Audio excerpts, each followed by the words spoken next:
Hey guys, welcome back. My name is Akash Singh and I know आपका session already start हो चुका है but let's have a quick look at your syllabus for informatics practices and कौन से chapters उसमें से ज़्यादा important है, किस में आपको ज़्यादा ध्यान देना पड़ेगा.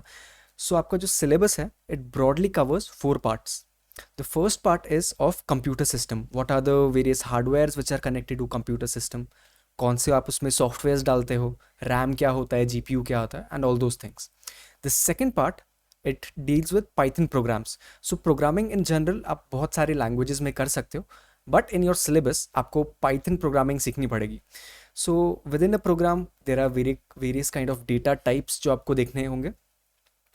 The third one is the concept of database management या फिर RDBMS भी बोला जाता है उनको, जहाँ पर आपका जो डेटा है वो टेबल्स के फॉर्म में स्टोर होता है and you need to execute some queries in order to extract some information from those tables. And the fourth and the last part of your IP course is emerging trends, जहाँ पर आप latest technologies के बारे में पढ़ोगे, कौन सी नई technologies आ रही हैं जैसे artificial intelligence, internet of things etc. So let's quickly look at the first unit. आपको computer system में क्या क्या ध्यान रखना पड़ेगा. General things like hardware, software, input output devices क्या होती हैं. कंप्यूटर मेमोरी आपको याद रखनी पड़ेगी. What are the various units of memory like MB, KB. The types of memory जैसे प्राइमरी मेमोरी होता है, सेकेंडरी मेमोरी होता है.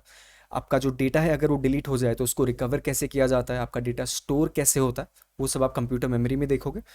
And with in the software हम लोग स्पेसिफिकली देखेंगे OS क्या होता है, ऑपरेटिंग सिस्टम जो होता है.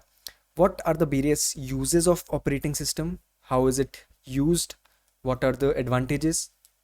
And what are the various applications which are preloaded into your computer system? So this is about your unit 1. Second unit relates to programming, जहाँ पर आपको basics सीखने हैं Python programming के लिए. Now most of you might not have covered Python before. आपने कोई भी programming language नहीं पढ़ी होगी.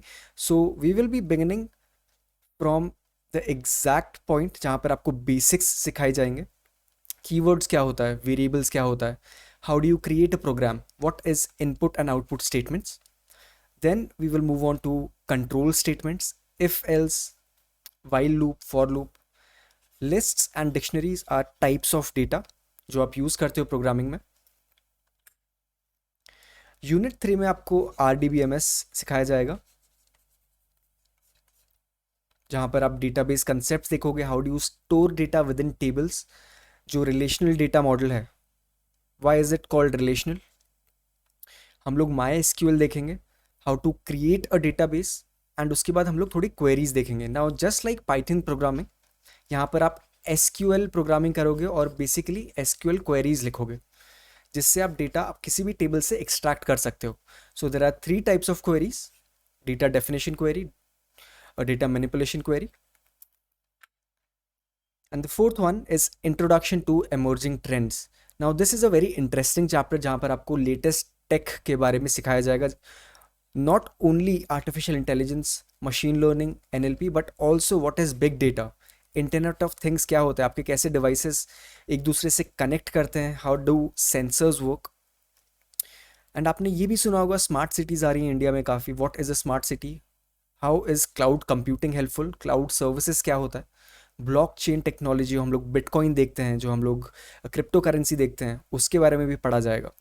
सो these 4 units cover your theory part and इसका जो मार्क्स डिस्ट्रीब्यूशन है is like this. So maximum marks are for your RDBMS. Now since आपके जो मार्क्स है बहुत ज़्यादा है इसमें, so which means it is quite important क्योंकि आप इसमें बेसिक्स सीखोगे, आप इसमें SQL क्वेरीज भी सीखोगे. Then comes your introduction to Python part. Now it has some theory but apart from that आपको थोड़े programs भी सीखने पड़ेंगे. Simple programs, how do you define an odd number or an even number, आप check कैसे करोगे, prime number कैसे find out करोगे. After that, introduction to computer system. This is I think the most easy one. And introduction to emerging trends, even though it's not easy but the chapter is quite short, that's why आपका सिर्फ 5 ही marks का आ रहा है. So in total आपका जो theory है आपको 70 marks का आने वाला है and your practical is for 30 marks.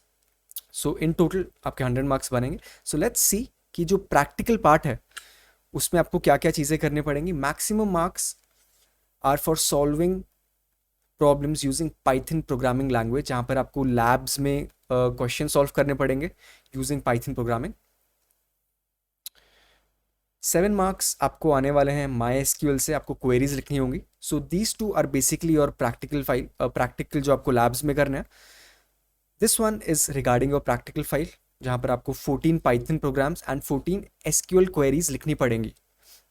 So again, this is of 7 marks, and finally your Viva, which is of 5 marks, which makes a total of 30. So I hope you have already started preparing for your IP term exams. But on this channel हम लोग A to Z सारे topics cover करेंगे. So please feel free to ask any questions in the comment section. We'll be active again on this channel. I hope to see you in the next one. Till then, stay awesome. Bye bye.